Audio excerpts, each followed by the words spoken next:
What's going on, everybody, and welcome back to another episode of the Reel Junkies. I'm your host, Farhan, here again with my man Vito, reviewing under the radar action movie Sisu 2. Some of you are wondering, like, I didn't even know it was a Sisu 1, because that was also under the radar action movie. Came out around, I want to say 2022. And it went straight to Hulu, I believe. Yeah, and it kind of got popular from word of mouth and just people going like, oh, y'all have to see this. It's so awesome. It didn't really get like a large debut. So the second one, I think, has gotten a little more attention. You're starting to see like trailers for it. And it's getting a theater release, but kind of same deal. I don't think this is on the top of everybody's radar. Also coming out around a time where we have just other movies that are higher profile and overshadowing it. You just had Wicked 2. We just had Running Man. We just had Now You See Me 3. So I forgot Running Man even came out. Yeah, those are more higher profile titles, but in the interest of having not heard good things about Wicked 2 or Now You See Me 3 and Running Man just not making it in the drop down list for me right now, here we are with Sisu 2. Watching those fucking trailers just didn't do it for me. And I seen somebody say they're like, they keep making all these old Schwarzenegger movies that were fire and they all bomb. And not making them as good. Yeah. Although I don't think this Running Man movie is getting its back kicked in to the same level that Wicked 2 and Now You See Me 3 are, but still I haven't heard people raving about it either. So. Nobody had high hopes for it. That's that's why you're right. The expectations weren't niggas there. Is getting what's the nigga name? Glenn is it B? Glenn Powell. Glenn Powell. Yeah. Bro, I am sick of them pushing this nigga. I'm sick of seeing this nigga in movies. Bro. He feels like Sam Worthington in like the 2009, 2010s era when they were just trying to make him into an action star. We keep talking about industry plants. He's an industry plant. He's not like I like some of the stuff he's in, but like I've never been like, yeah, I liked his. I particularly like this movie because of Glenn because Powell. of him. Yeah. No, that's he's fair. not. I don't think he's not a leading man. Yeah, well, I feel like every so often we get one of those from Hollywood. We got what's my man's name that played Gambit in Wolverine Origins? Taylor. Oh, Taylor Kitsch. Taylor Kitsch. Yeah, I feel like him. So I feel like him, Sam Worthington, and now Glenn Powell are like we need to make these people leading men come hell or high water, and the industry is trying everything it can to do that. I'm glad you brought him up because it's kind of a rant, but it's kind of not. Because it leads into this film. We did Warfare, and we talked about, how, as far as we know, it's as real as, it felt very real, because we're not Navy SEALs. But then Taylor Kitsch, he's also in the Terminal List Dark Wolf. Okay. He plays a Navy SEAL, then a CIA contractor. And I meant to bring it up when we watched Warfare because I think I watched this like the next day. So I watched it. I might have watched it right before we started recording. And you see the differences. So like in Warfare, again, these both two different functions of Navy or iterations of Navy SEALs. And in Warfare, they call each other by their name. Very often they call themselves by their name. Every once in a while they say lieutenant when motherfuckers. But and not Warfare, in Dark Wolf. Brother. Hey, brother. Now, niggas probably you throw a brother in there every now and then. I might text one of my homeboys that was in the military with me like, hey, how you doing, brother? Yeah. Y'all ain't just exclusively calling each other that. Every other word was brother this, brother that. And again, the terminal list is not something that was going for realism or authenticity. So it's more theatric. And I said this before. I'm like, I'm fine with movies not really being. I don't want to say not being good because if I'm entertained by a movie, no, that's not true. Because Suicide Squad, the first one is not good, and I was entertained by it. So yeah, I was about to say I have some bad movies that are just strictly entertainment for me that I have a good time with. I'm okay with movies not being great, and they're entertaining. It's a movie. Like I'm okay with being entertained. And we talked about this before when you I would say the late 70s to maybe the mid 90s, we were getting action movies they were not good. They were not good movies. When you go back and you watch Demolition Man, that shit was fucking terrible. Not Demolition Man. What's the one with Stallone and Snipes? It was Demolition Man. I think it was. Hold on, let me see. 93. Yep. Yep. You had it right. Revolutionary.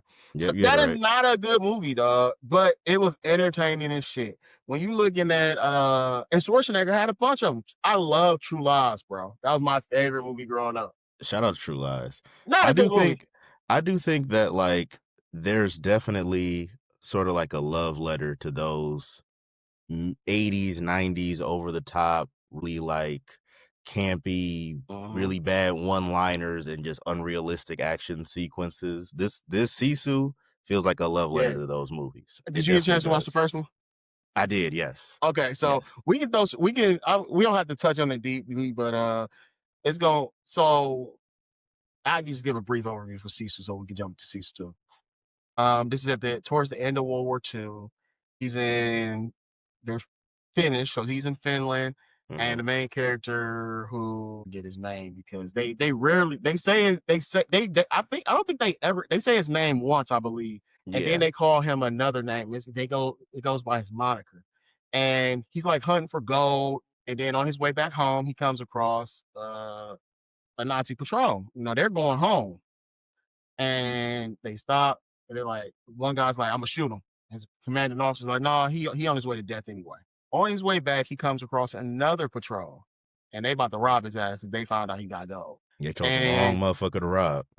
they the first patrol, they hear a gunshot and he starts smiling and They shit. like, oh yeah, they got his ass. They heard more gunshots. They like, huh?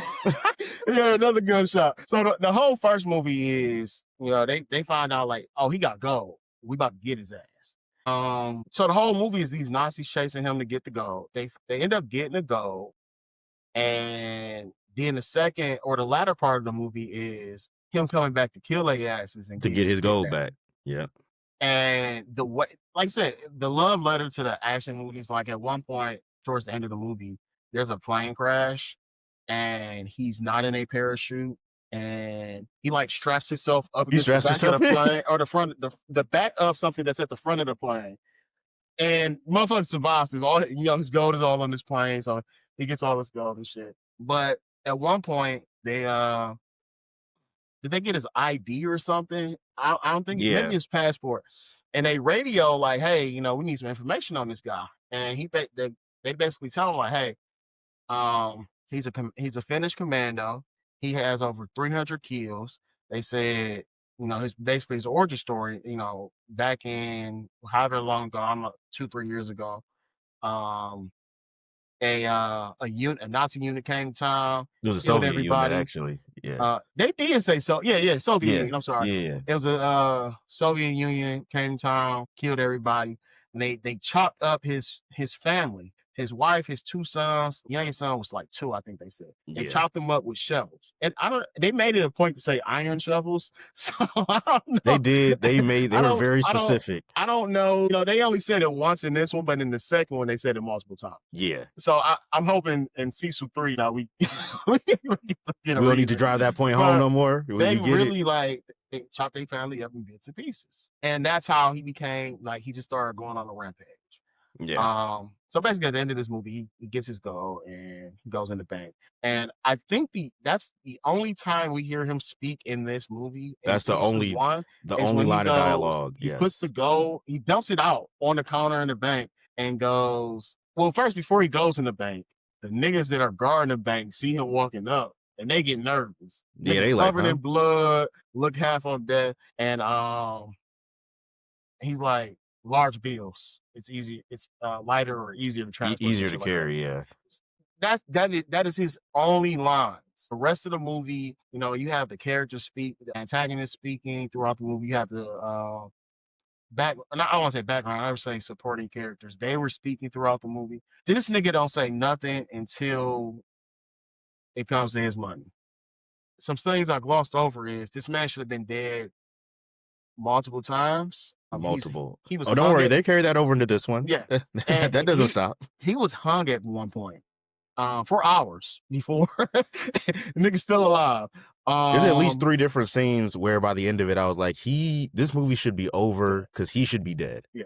There's I no way seen he survived this. I seen online somebody was like, I forgot the other person's name, and then I was thinking, I'm like, nigga, who win if Sisu and John Wick? Because Because John Wick be killing shit, but the amount of damage that, like, John Wick might have been set on fire, and Sisu won. This nigga set himself on fire. He did set himself on fire. He did do that shit. I ain't gonna lie, and it's crazy you brought up John Wick because this movie, Sisu 1 and Sisu 2, feel like if John Wick met Mad Max. Like that's really what the both of these films feel like. To your point about the no dialogue, like I thought that was an interesting choice to have a main character that doesn't speak.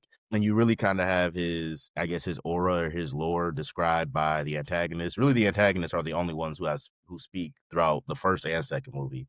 And to your point, his only speaking line is at the end of the first one. So this second movie, we I don't don't hear think him speak. I don't think I he don't speaks at remember him all. speaking at all. I don't remember a single line of Like, dialogue from the main character. we talk about, or kids these days, they talk about aura farming a lot. Bro, this nigga, The king of that shit. and this is the last thing I'm about to say about Sisu 1, bro. This nigga beats up a nigga, falls off a tank. He still got his pickaxe with him. You know, that's like his weapon of choice throughout the fucking first movie. And some of the second movie, which, dog, that shit, this nigga was going crazy in the second one. But damn, my glasses feel like they also that shit is fucking me up. I'm looking at it like, damn, my head crooked. Yo, head crooked is crazy. But That shit was fogging up on you, gang, a little bit. You had to get yourself together. yeah, Nah, I see you. man. And he falls off the tank fighting one of the Nazi commanders. I don't know if he was a sergeant or what. They don't really give history. I don't think they really give their ranks in that first one. Not for real, no. We just know they You just kind of commanding understand the hierarchy of who's in Yeah. charge, but they don't really like go into depth about Which it. And plus, that's not really the point. We're here to watch them get Right. killed anyway. Which is crazy because that nigga was a dirty nigga too. Like the main nigga, dirty. But anyway, back to the main point so we can get to the second movie. Man. The reason y'all here is the nigga falls off fighting this man, ends up getting him in an angle. Again, they're in a convoy. A motorcycle comes back around. The motorcycle has two people. They have one of those little support chairs and a machine gun on the chair. They roll up to this nigga with his fucking holding buddy, and then they sit there. He fucking just points the fucking pickaxe at them. And them niggas, they dropped all their shit and ran off. And ran. Mind you, this nigga still, you're pointing a machine gun at this man. And y'all said I'm straight. The legend around him, what they say, he was not the ghost. They called him something. They called him the Immortal. The Immortal, that's what it was. Yeah, the Immortal. they like it was like I don't remember if it was a German or a Finland word that they used. Like it wasn't a word in English, but like it translates to immortal. Yeah. And just to say, like, this nigga does not stop there. Like the amount of shit that this nigga does, bro.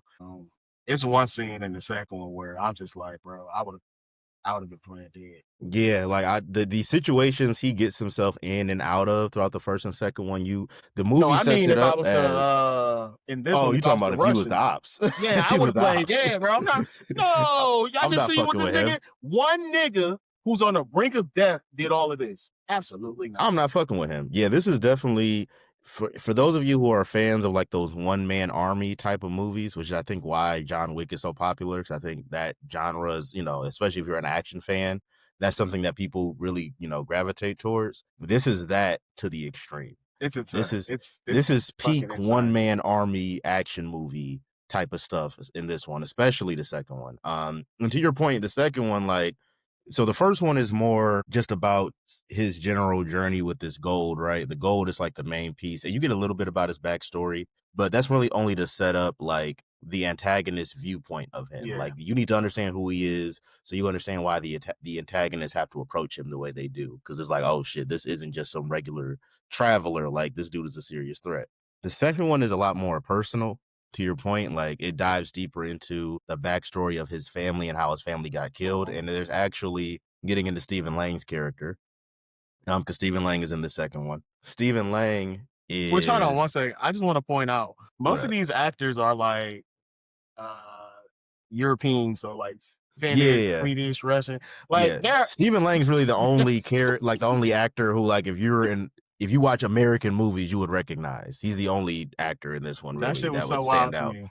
Yeah, no, and the film starts with him being in prison, Stephen Lang's character being in prison. And, there's this Soviet Union KGB officer that comes up to him and basically says, this guy, the Immortal, we'll just call him that because I can't remember the other translation of his name. The Immortal just entered Soviet Union territory. You know what you did to him. We know what you did to him. He's killed so many of our soldiers as a result of that. We need you to go take care of him and take him out once and for all. We need him off the board. They could have We've just let left him him alone. we've let him fuck our shit up enough. Y'all, you need to go handle your problem because you created this monster. Also, hold And, on 1 second. The reason he's in Soviet Union is in Soviet Union territory is because at the end, we're after the war at this point.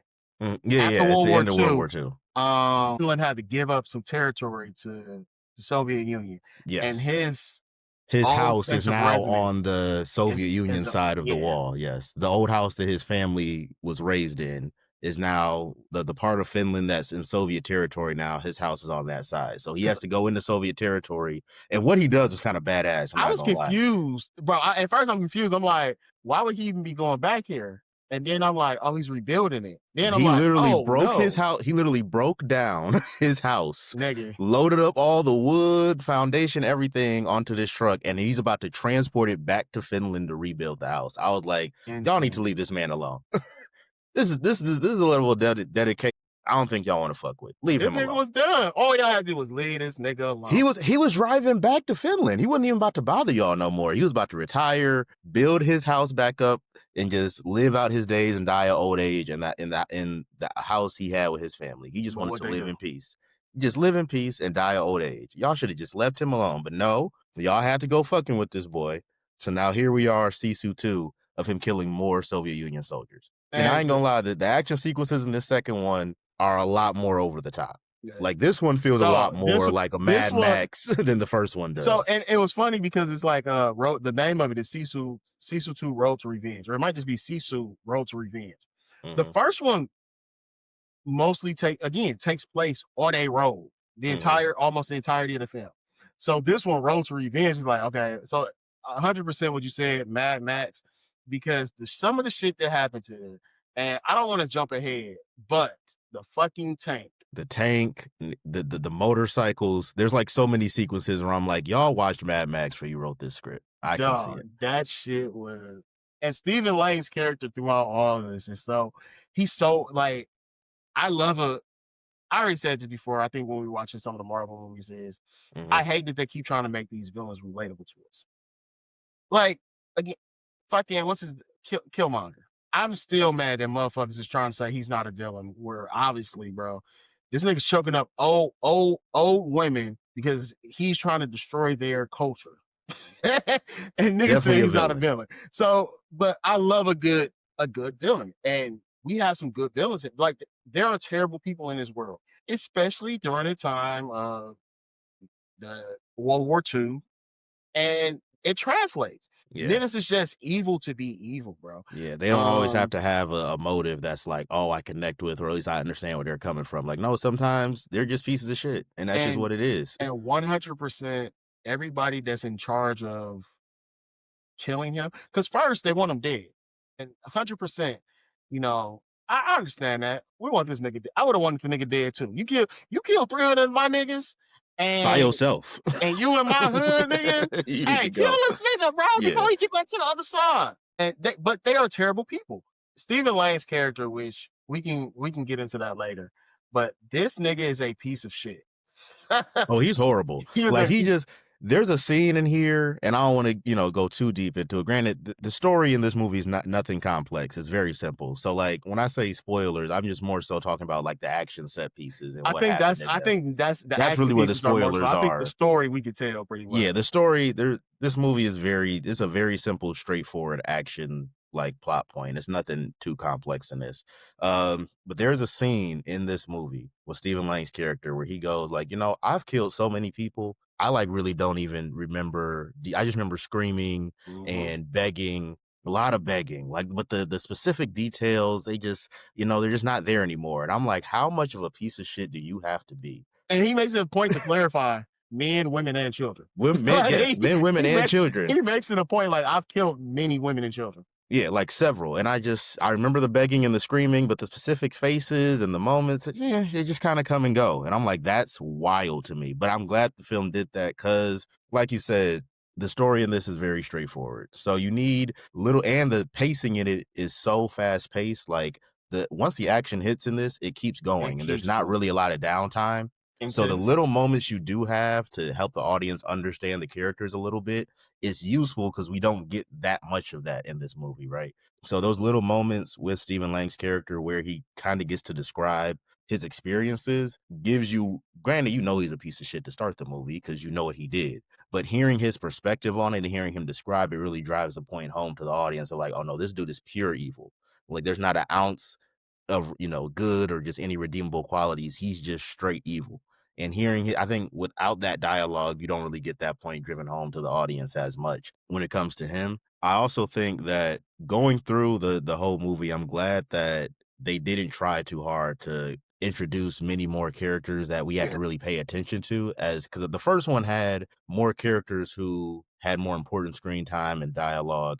This one really felt like a lot more of a personal story than the first one did. It's really about Stephen Lang hunting down the immortal, and they're really the only characters you need to focus on in this movie. Like I said, the KGB officer that's played by Richard Brake is probably the only other notable character in this that's like somewhat important to the story. But aside from that, everyone else is either just henchmen or we don't just even get a guards. backstory on him. We don't get a backstory on him It's at just all. he's just tells Stephen Lang how to get you out of prison. But Yeah, he's just the only other character with speaking lines. That's I want really to it. circle back to this nigga's speech to the Immortal because it's so cold blooded and it kind of reminded me of Street Fighter with Bison and Chun Li. And she's like, this happened, That's this happened, this crazy. happened. And the nigga's Yeah. like, he's like, for you, this is one of the most important days of your life. And for me, this was just another Tuesday. This Tuesday. This So Tuesday. and the niggas, he says all that about, I don't remember this, but he says, I do remember one thing.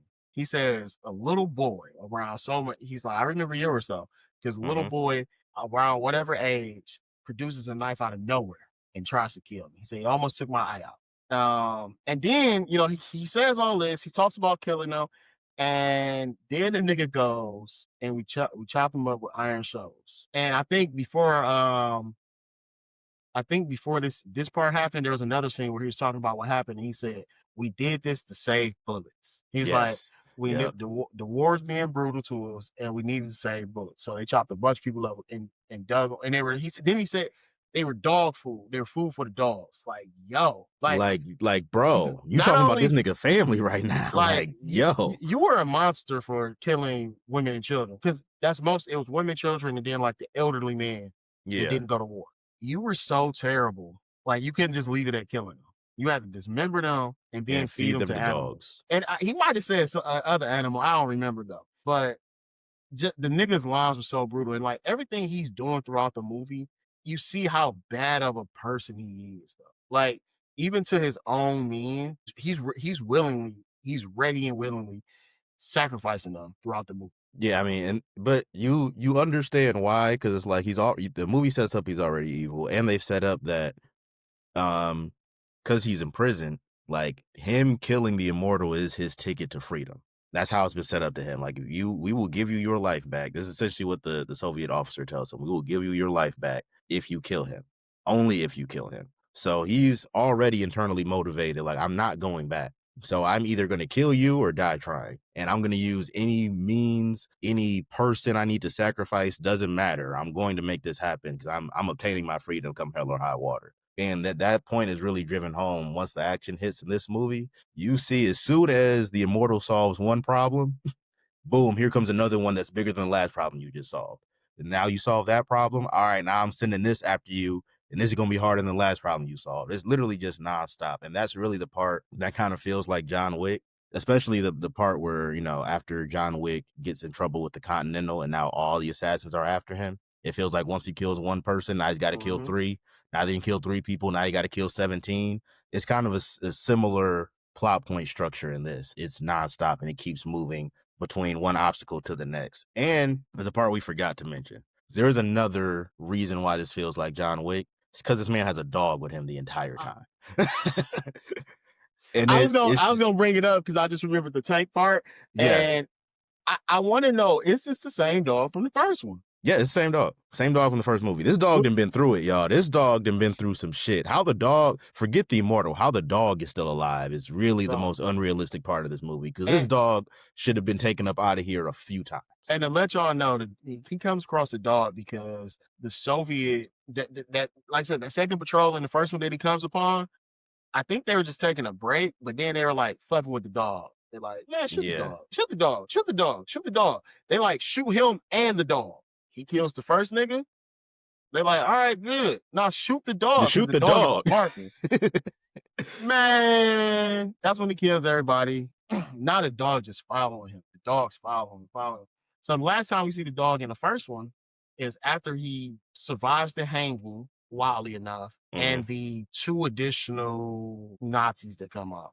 He kills them and he leaves the I don't remember if he ties the dog up, but he leaves a bowl of water for the dog. Yeah, I think the dog is like his companion pretty much for the rest of the time. At this point, yeah. Yeah, the So dog's now, attached to his hip. when you watching this movie, the second one, you like the dog's just with him. He with this motherfucker. Because you see the dog, they catch him in the first one because the dog is following him. And so they like, I got an idea. They follow this nigga because the dog, like I said, the dog ends up finding him. And what's attached to the dog for him? They stick a stick of dynamite to the dog, bro. That's what, mind you, this is in the first movie when they stick a piece of dynamite to the dog. That was when it registered to me what kind of movie I was watching. Like, you know what I'm saying? At first, I was like, okay, this just feels like a kind of like it's great. It's shot kind of grainy, has like a Mad Max vibe to it, and it's just this one man army, one dude against the world type of film. Cool. We've seen type of action movies before. I didn't really understand that I was watching like a 80s action movie love letter until I saw a stick of dynamite attached to a dog. That's when I was like, oh, now I get what I'm watching. They were grenades. They're just German grenades. German grenades. Okay. Well, they just weird because it's a stick with like a cylinder on it. I'm calling it's damn near dynamite at that point. Oh, the German grenade, all you want. This shit is fucking dynamite. Call it a German grenade.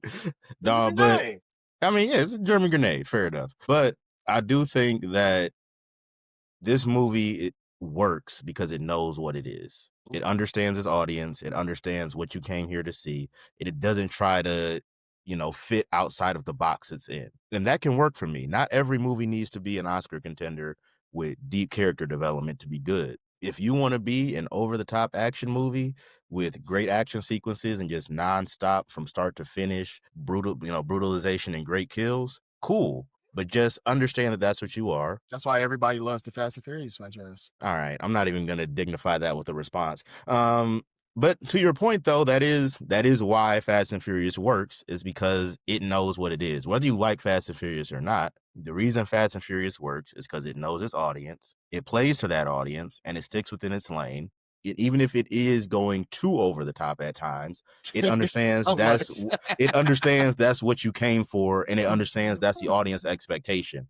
So even if I personally feel like I'm having my intelligence insulted, somebody else could be like, you know what, this is a fun, dumb, good time. I'm just sit back and throw popcorn in my face. Bro, I can only turn my brain off so much to the point where I'm like, coming. Man, when you watch Dom drive fucking Bumblebee, bro, it's a Megatron. Oh my God, that shit gonna go so fucking hard, bro. If they ever do a Fast and Furious Transformers crossover, I will forgive Fast and Furious for all the dumb, unrealistic shit that it's done. I will forgive it for that. Until then, though, y'all are telling me this takes place in some form of the real world. I have to say, fuck you when niggas are going into outer space in a Corvette. I personally can't let that slide. When the top secret government agency is hiring fucking street racers to solve world problems, to solve international to take down international crime syndicates, we need these street racers. Top level espionage. But hey, these niggas be driving fast, bro. They drive fast, gang. That's useful when you're trying to take out international hackers and shit. I want to disagree with you just a little bit. I don't know if this was what you were saying, but it was your point to Oscar contenders. I think it was a lot of character development in this movie. Define a lot. As far as we already know, like his reasoning for doing what he's doing. Mm-hmm. Actually, we don't. At first, like I said, when we get to the house, he's going to get his house, go back home. rebuild his house. That's the whole thing. Then you have Stephen Lang's character. We get his whole story, backstory, motivation. And then the mortal doesn't know who's chasing him. He Yeah, just at know first. he just knows that somebody who's smart is chasing me, because the first time they stop him is a car in the middle of the road. He already feeling uneasy as he roll up to him. Mhm. Then he sees another car coming up behind him while he stopped. They go back, give his ID to these people, and then shit pops off. Yeah. He escapes this, ducks off. Again, this is he to him, he's in Finland. So he knows these areas. This is around Mhm. his house. He ducks off in this little park. They start chasing him. These niggas go one way. Stephen Lane character, what he do? He stopped these niggas. Yo, come back. The motorcycles are here now. The motorcycle scene happened. He finishes off the motorcycle niggas. Finishes off the Stephen Lane car. And that part is funny because at the beginning, bro, when he tells the nigga in the car, he said, "Hey, stay still." And Stephen Lang like shoots their tire out. The nigga flinches. Well, he don't flinch. He gets ready to aim his weapon at the nigga. Yeah, yeah. Headshot. And I told you stay I was still. like, "Hey, I told you not to move. But You don't fucking listen." after the helicopters finished chasing him, he didn't blew up this fucking car that Stephen Lang's chasing him with. Airplanes come, bro. So like I'm we said, telling you, like bro, it's so one problem after another, and it gets so. bigger each time. But my Pause. point is, like, the character development. He has one motivation: get back Mhm. home. Then they I'm just telling y'all, they capture him at some point, and he is on the train because now they want him. The niggas that wanted him dead, that's forever a mistake. This nigga that's killed so For many so many people, reasons. he's killed so many people. He's killed at least a platoon of niggas that have already sent for him now. He's killed at least 2 platoons during the first movie. And y'all want this nigga alive for what? That was the part that really, and this is why I don't really think there was, when I say there wasn't character development, there was a little bit. There was enough for you to understand character motivations and understand why people were doing I what guess they were doing. a lot was a stretch, but Yeah, but like beyond that, and there really didn't need to be, though, is my point. This film I didn't need character development in this. That's not what I came here yeah. for. I So came here for a one-man army action movie that just involves over-the-top action set pieces. And I got that, and it was executed great. That's really all I needed to have fun with so, this one, honestly. so I do want to say again, they want to torture this man now. That's their whole goal, which again, stupid. Yeah. Let it go. It didn't make Kill it. sense why they needed to take him alive. That part Kill the really didn't nigga. make sense Let to it me. go. If I had one negative to say about this movie, it would be I'm that. killing this nigga. I was mad when he pulled up because I'm like, what these niggas want, bro? I'm like, they want to watch it happen to make sure that he's dead. Because throughout these movies, when they think they kill him, they be like, you got him? No.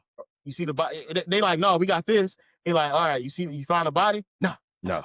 Bro, you saw Stephen Lang's character was getting irritated after a certain point. Like, this motherfucker won't die, bro. Like, what else I gotta do? So on the train, right after he gives that speech about him killing his family and all this good shit, he let the why would you let this nigga know this? And then you're gonna leave him in the room alone. Like, he lets the nigga know he killed his family. He tells him, you're gonna freeze in Siberia, and the things they're gonna do to you, you're gonna wish you weren't immortal. Then they go, hey, also your house is gonna be under you. So they didn't took bro, this nigga's house it had a bunch of fucking logs, big ass logs, long logs. Y'all wanted this nigga, and this just goes to the craziness of the fucking Soviet Union, bro. One nigga, you've diverted so many resources to capture, kill this one nigga. Then you're like, all right, we got him. All right, you know what though? Let's pack up his house too. we really want this nigga to suffer. Like, let him know it. Let him see it every day. Like, hey, your house is under us, nigga. Where you freezing and being tortured at? And he could have possibly just left these niggas. One, there's a couple possibilities. One, if they wouldn't did the whole speech, he might have been designed to die. But I don't think so because something that happens, which I'm not gonna get into that because I felt I didn't see that shit coming. I knew he had it, I just didn't know where it was. It was not expected that. But he might have just escaped. Cause this nigga, at one point, this nigga was running around this train. Nobody ain't know what the fuck was going on. They didn't even know this nigga escaped. This nigga could have just left.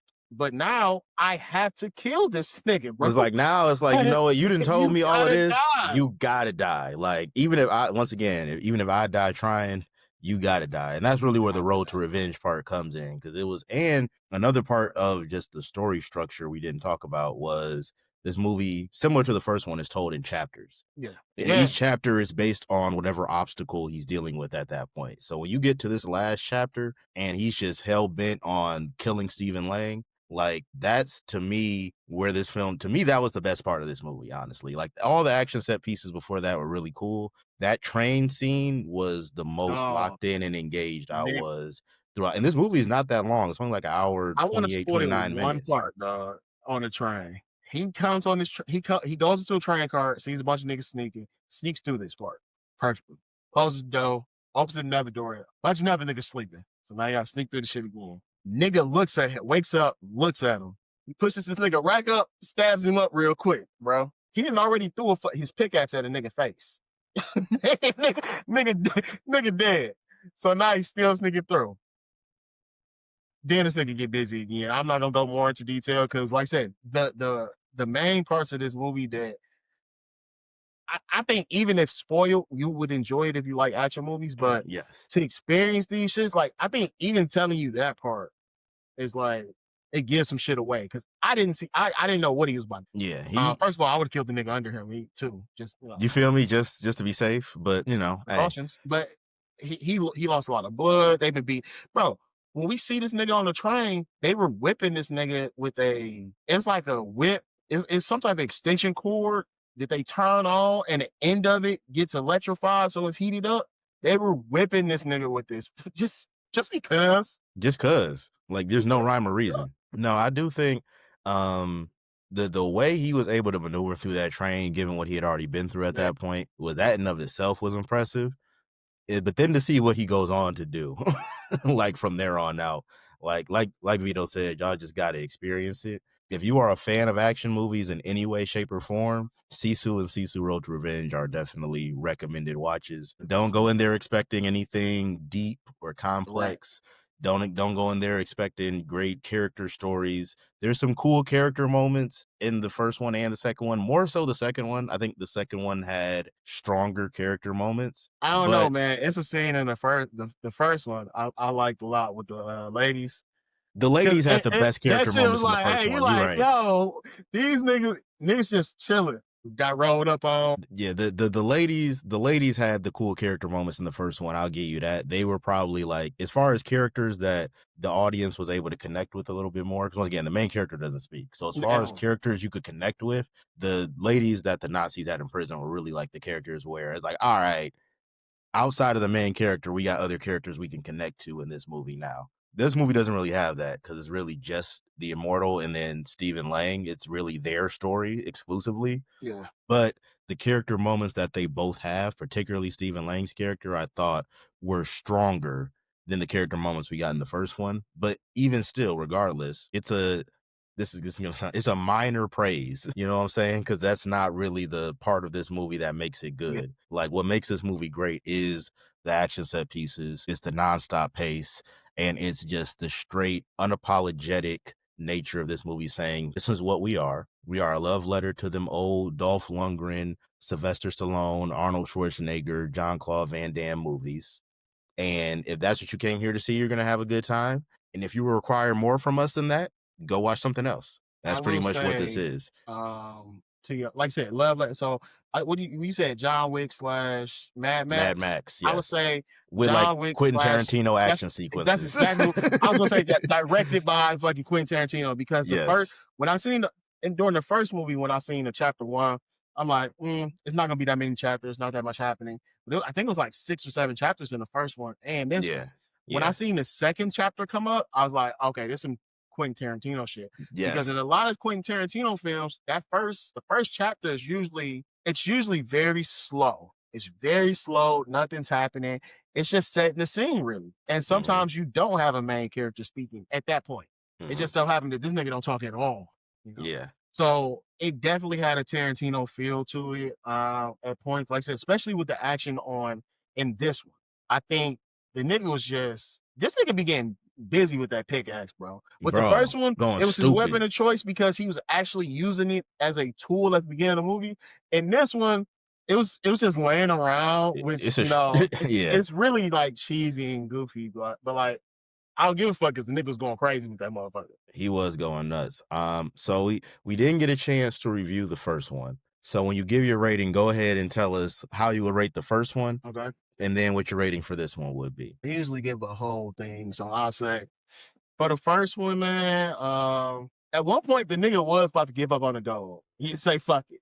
I would have gave up on the dog too. that, Like, this is too much to try to no, survive and take care of you. the goal. Oh, the gold. Yeah, so My after all that no, finished, I would have gave up he, on the he dog. was It's like, crazy. man, fuck this gold, bro. Yeah. He had like one little slither of gold that they left him.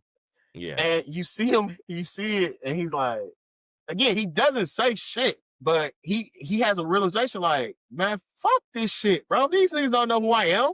Yeah. I'm gonna show them. Yeah. The first one, it's crazy because like the more I think about it now, I'm like, some of these characters really are goofy as shit, but it's really well done. And I'm thinking about the one of the guys the sniper that was in the tank. Like he just looks so everybody else is in full uniform. And throughout the half of the movie, this nigga is like partially dressed, sloppy. And he was the Yeah. sergeant. And I guess, I mean, if we're at the end of the war and we going home, especially if you're the Nazis and you trying to hurry up and get home, well, they weren't hurrying, but when you're supposed to be trying to get home to defend, you gonna do some fucked up shit. And these niggas, the women that they had were not there by choice. Just want to say that. We'll leave it at that. And they were doing things that they obviously you think motherfuckers that's kidnapping women would be doing. Um, we don't see that, which is great. I don't know, man. The first one, because after I seen it, I'm like, all right, I'm really excited to see the second one. I did I'm like a same day double feature, so I went straight from the first one to the second. I'm gonna give it. See, I always struggle with this. Like, I want to go high, but then I'm like, am I being too generous? I'm gonna give it a 7, and I'm only Okay. giving it a 7 because I want to give the second one a 9. Really? Okay. That I didn't see that coming. Yeah, Okay. yeah, yeah. A I don't 9. I Okay. don't remember what else I want to say about the first one. Oh, I just want to point out, people enjoyed this first movie so much. This movie, again, they went straight to fucking Hulu. And again, most of those actors are finished in that first one. Mhm. They are speaking exclusively English in this fucking movie. So, and I don't think that was dubbed. I'm like looking at their lips. They were Yeah, I don't speaking think they English. dubbed it. I think that was Unless they did how some it was written. AI, CGI type shit. But Yeah. this movie, again, straight to Hulu, this movie was so good that they ended up having the second release in theaters. The first one might have been released in theaters in Finland and some other European countries, but it wasn't getting one here. Unknown director, really, or he wasn't really unknown because he's done some things. He's done one US movie that went straight Yeah. to Netflix, but He's probably known in Finland, but I don't think a lot of right. American audiences are gonna recognize his name. Unknown director, unknown actors. Put that shit on Hulu or Netflix. Yeah. I'm glad it went to fucking Hulu because releasing the second one in theaters, bro. That's how good the first one was. That's how much people are. That's how much people enjoyed that first movie. That the second one got a theatrical release. I'm gonna give this one 9. I enjoyed this. I know I felt like it's high too. I wanted to say 8, but I'm like I'm gonna give it a 9, dog. Just because, like you said, I'm usually okay with giving spoilers for the simple fact that if you watching a review before you watch the movie, you was probably on the fence about seeing it anyway, and you don't mind Mhm. spoilers. But we do it because people hate spoilers. Um, but this is one that I feel like it's like again, it's like you said, 100% like John Wick, bro. Mhm. I can tell you anything about John Wick, the story, and you're gonna go watch John Wick and still be entertained. That's why you can watch those movies over and over again. Sisu 2, I mean, the first one as well. You can watch that movie again too. But Sisu 2, the action is more like you said, it's more fast paced. It's happening a lot more often. In the first one, I don't want to say it's slow, but you will have scenes of action. Then you have scenes of him running or Mhm. hiding or, trying to catch his breath. Um, One thing I hated about the first one was they didn't show him fly that plane. I really want to see him fly that motherfucker. I was waiting on it, and we just never got it. But The second one, you had this fucking long ass. It wasn't that long, but you had this really want trying to draw you closer to the main character. He's Hmm. walking around his house. He's seeing fucking, I don't know if that was a bullet hole, rock hole in the window. He's looking at all the dust that's in the house, looking at dead animals in the house, his fucking kids, height measurements on the walls, really letting us know, like, yo, this man, he's done with war at this point. He was done with war in Yeah. the first one, but they pulled him back into it. And after that first stop, like I said, it's way the action is way more constant. It's Hmm. really not even like he got a minute to breathe in this one because he's driving. Soon as he's driving, motorcycles come out of nowhere. Motorcycles go away, a plane come out of nowhere. That goes away, another plane comes out of nowhere. So you get, I want to say maybe two breaks. The first Yeah. break was when he was taking down up wow, that this literally nigga, one man is taking down a house by himself. But then the second part was when the nigga was getting all his logs back together and he found the tank. Like that's Yeah. so again, the only time this nigga really got a break, he's working. And then the rest of it, action, action, action, action, action. It's very fast paced. It's not fast paced that the story is being lost on you because again, like the story is really straightforward. It's not complicated. It's not hard to get. Um, and the fact that that it is an action movie, you know, things are happening while the action is happening. You're like, all right, I know what's happening. Again, Hmm. Stephen Lang in this movie is a whole ass nigga. He kills some To a niggas that T. he's not supposed to kill, and he leave niggas to their fate thinking that shit sweet. So, I'm just saying, bro, that he's a cold blooded ass nigga. He is exactly the person that they talked about in the first one. When I say that, I mean a lot of times you have movies bring up a character, like talk about how badass they are and shit like that, and then when you finally see him, you like, this nigga ain't do shit, really. This nigga Like did that shit. He no, did that shit. He he did did that worse. shit for sure. Yeah, Like that like there's no ifs, ands, or buts. Like he's exactly what he's described to be. terrible human being, bro. If he would have died at the beginning of the movie, honestly, Sisu might have got away because Stephen Lang was just his character was built to be or designed to be a smart person. Like I said, Yeah. in the first one, the main antagonist, he just wants to go. Let's kill this nigga, get to go. Kill this nigga, get to go. He's Yeah. not some genius fucking strategizer. Stephen Lang's character, that's why the immortal, and then I'm done, bro, because I know I'm married at this point. that's why that's why the immortal didn't have a chance to breathe because he Yeah. planned all of this shit out. He like, hey, if plan A don't work, we're going to plan B. Plan B don't work, we're going to C. C don't work, we're going to plan D. And when all those plans fail, I'm gonna set up here and we're Yeah. gonna execute plan E. I just want to say the plan that this nigga had. This nigga had the guys that are on the motorcycles were wearing like fucking metal armor. So when when the mortal tried to shoot them niggas, it did nothing. Did So nothing. and that just feeds into like, and it's a point that I'm sorry that I didn't mention before. The creativity of his kills. Yes. And that's Yes. the part that like so Stephen Lang is smart and he's has precautions in place, but the immortal is also smart, and that's where it gives that John Wick feel. Because Yeah. if John Wick can't shoot you in the face, he gonna stab you in the face. If he can't stab you in the He gonna face, find a way. he's gonna find a way to bash your fucking head in. And Immortal just does it. I think he did it in a more grander scale. You rarely see this nigga use a gun. And Not when he really. and when he Yeah. does, you like, oh shit. I think it's more over the top when he's using a gun than when it isn't. And the shit Yeah. that he's doing is very over the top, and you're like, yeah, this nigga is one. Yeah. Yeah. No, it to your point, like the the creative ways he finds to kill people are like really, I feel like, what adds to the legend and the aura that we described earlier of this character. Like if he can do that, that's not somebody I need to be fucking with. Yeah, And to give my yeah, brief rating on the first one, I'm gonna give the first one a 7. Because pretty similar. And I think the first one did a lot to kind of build up the legend of this character, whereas the second one was more of just like him getting revenge and closure for the trauma from his past. But there was a scene in the first movie with one of the ladies that was kidnapped by the Nazis where she says, Yeah, we've heard the legend about him, and then the soldier is like, is he really immortal? And they're like, do you think he's really immortal? And I was like, not that he's immortal, more so he just refuses to He die, refused to die. and he's not going to give up. If he sets his mind towards something, he's going to find a way to accomplish it. And that single line of dialogue is literally how I would describe him in this entire movie. Yeah, it's not that He, he can't die, it's that he he don't want to refuses to die. die. It's not that he can't die. It's that he He simply don't want to die refuses right to. now. Like he will literally look death in the face and say, "Come back later.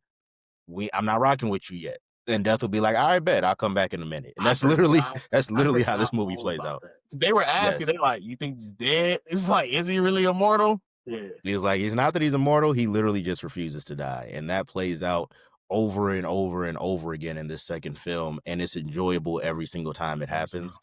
9 is high. I know. I wanted to say 8, but I But I'm not really mad at it enjoyed this though. shit, dog. I'm I not mad really at it enjoyed it. though. I'm not mad at it because for what this movie is, it is a very high quality Yeah, one man yeah, army type of action 100%. movie. So I'm not mad at the 9. I'm gonna give it who You want to the go 8 second. and a half, don't you? I'm gonna go 8. I'm gonna go 8. I'm gonna go 8 because 9 is high. I reserve 9 for like if I give a movie a 9, that's like one of my favorite movies ever. Listen, This doesn't reach that level for me, but it is still really, so really good. this is my question to you. When's the last time you really seen like a great action movie? And I'm gonna even say this: the John Wick movies, the first one was amazing. The second one was good. 3 and 4 were like, all right, these are cool. I like John Wick. I want to see what he does. But I wasn't in the theater watching this shit like hell yeah. I don't even think I've Oh, seen the really? fourth one in theaters. I think I've I'm the seen the fourth one on opposite. TV. I think the 4th one's the best one. I'm the opposite. I Really? think John Wick 4 is the best one. Yes. I think there are a lot of good fight scenes in 4. I thought the him where going around the circle and getting hit by the cars and all that shit, Mhm. Yeah. again, over the top. I thought It it is was over the kind of top. stupid. At this point, now everybody has a bulletproof suit. Yeah. I mean, you had to up the ante, you know what I'm You did. saying? I got the reasoning why, but it's like it just defeats the purpose of him having his bulletproof suit. I felt like they should have been wearing like full on body armor and shit, like Yeah, yeah.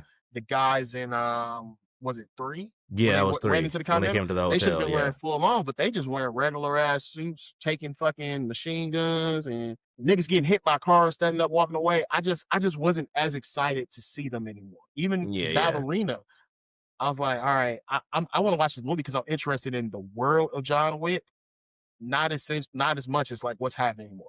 I Yeah, yeah. was like, I felt like a kid watching this movie, the second one especially, bro. Felt Mhm. like a kid watching this shit, bro. The shit was it was mad interesting. It was mad entertaining. So, like I said, like it's I just don't remember the last time I've seen a great action movie. I'll put it Great action movie. Outside of the John Wick franchise, The Raid When would did that come probably out? be. Oh, Before I John mean, Wick. It came out. yeah, So that's my point. We don't really get a bunch of great action movies anymore because we don't have action stars anymore. All of our action stars is niggas that's just regular ass actors that they like, yeah. oh, fuck it, look at the And nigga I'm name. talking like straight up action movies too, like not comic book Yeah. movies or anything like So that. that's Like, what's the nigga yeah. name from Guardians of the Galaxy? He's in Terminal List too. Chris Chris Pratt? Chris Pratt. Yeah. Chris Pratt was a comedic actor. He was doing comedic shit. Now this nigga, they want to build him. He did Guardians of the Galaxy. Then they put him in Terminal. They put him in the Terminal List. They put him in the Tomorrow War. They keep putting him in more and more action-based movies, but we Mhm. don't have action stars anymore. We just have actors, and they act in action movies sometimes. We still have some comedic actors, but even now, they're blending the genres a lot now. Yeah, yeah. So so like I said, so like this felt like the action movie. Like I said before, nigga, the Demolition Man was not a good movie, but that Yeah. shit was as entertaining as fuck. And I just like I said, outside of like those comic book movies, bro, you don't really have good action movies, and you can make Not as the often, I would say. Like we get a few here or there, but Mhm. that consistency of that it's era in the 80s where it was it's just few and far in action between. movies dropping damn near left and right, that doesn't really feel like a constant as much as it used to be, I'll say, where we would just get true pure action movies. And to your point, we don't really have a lot of exclusive action stars today like we did back then. So getting something like a Sisu or a Sisu 2 feels refreshing for people who are a fan of that era of filmmaking, because it's like, all right, we can still get these and they can still be high quality. You know what I'm saying? So if you have not seen Sisu or Sisu 2, highly recommend y'all do. I think both of these movies are 100%. kind of flying under the radar right now, which is why I wanted to, why we wanted to shine some light on them through this review. Like these are, if you're a fan of action films in any way, shape, or form, I think these are, I ain't gonna say required viewing, but they're movies that you should definitely check out. And trust me, you will be grateful that you did. It's gonna Um, scratch that itch that you've been missing. You yes. don't even know you've been missing this shit until you Yeah, watch until you see it. Yes, that's so real.